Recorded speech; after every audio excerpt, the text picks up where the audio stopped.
Hi, my name's Issa, and I think I'm a little too ambitious. Because this month is going to be so busy, I figured that I should at least try to set some goals, but if not, I'm not going to be too hard on myself. Here's what I'm really hoping to get to in the month of May. So the first two books that I really want to read are books for a secret TBR. It's a surprise tool that's going to come in handy later. I won't tell you what the video is about, but I will tell you what the books are. So first off, The Atlas 6 by Olivia Blake. And so it follows 6 initiates in the Alexandrian Society, which is a secret society that maintains the secrets of mankind's greatest civilizations, that type of thing. And so 5 of those initiates will be accepted into this society and 1 of them will not. So I've been really into dark academia, and that's what this seems to be promising me. Also, as someone who loved learning about the Library of Alexandria, I'm really interested in this kind of society where it still does exist. Fun fact, my little Kindle is named Alexandria because of the Library of Alexandria.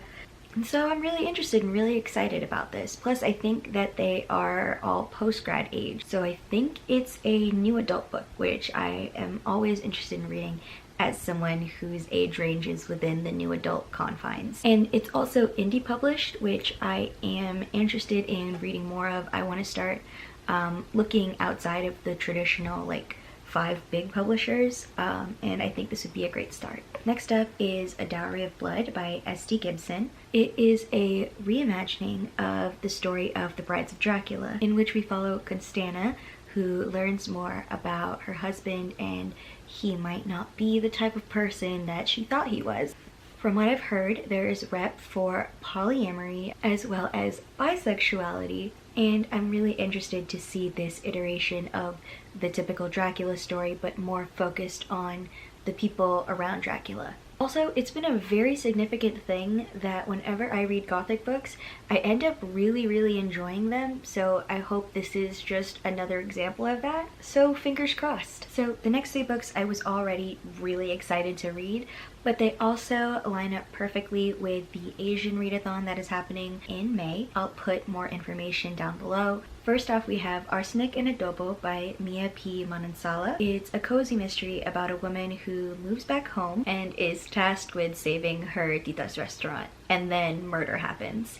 I was already hyped for this because of the Filipino rep in this book, but it is also the June pick for my friend Jan Agaton's new book club, which is the Full Moon Book Club. I'll link her video about the book club below. You guys should definitely check it out. And so now I'm even more excited to read it, knowing that I will be able to talk to someone about it. But the premise reads a lot like Nora Ephron meets Agatha Christie, and that's something that really intrigues me, and I am just all about it. Next up, we've got Interior Chinatown by Charles Yu. I don't know too much about this book going in. However, I know that it talks a lot about Asian representation, specifically on TV and on screen, and limiting stereotypes that Asian actors are subjected to.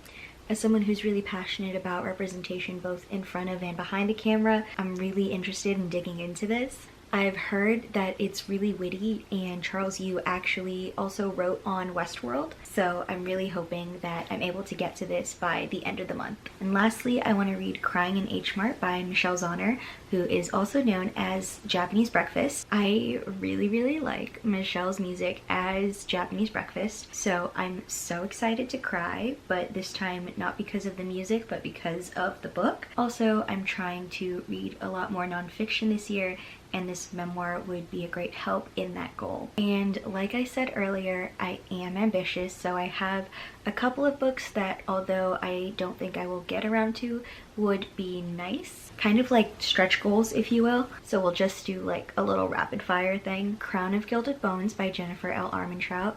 I am currently working my way through Kingdom of Flesh and Fire. Hopefully I'll be done with it by the end of this month. But I am reading this because it is one of my best friends on BookTube. Her name is Cami Burrows and Books. It is very much part of her brand that this series is magnificent, and so I'm reading this so I can be able to talk to her about it. So Cami, if you're watching this, this is for you. I also want to get around to reading The Only Good Indians by Stephen Graham Jones. This was sent to me by my bestie Naomi.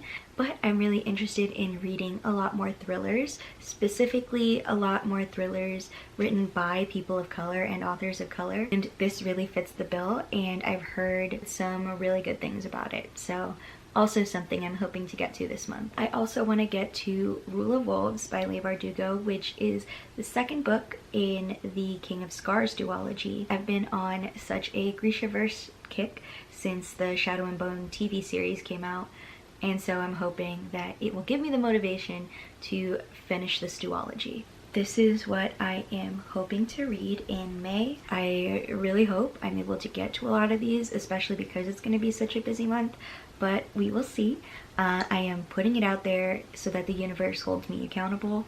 But yeah, that's about it from me today. If you want to hear more of me talking, subscribe if you wanna. Other than that, I will see y'all next time. Bye.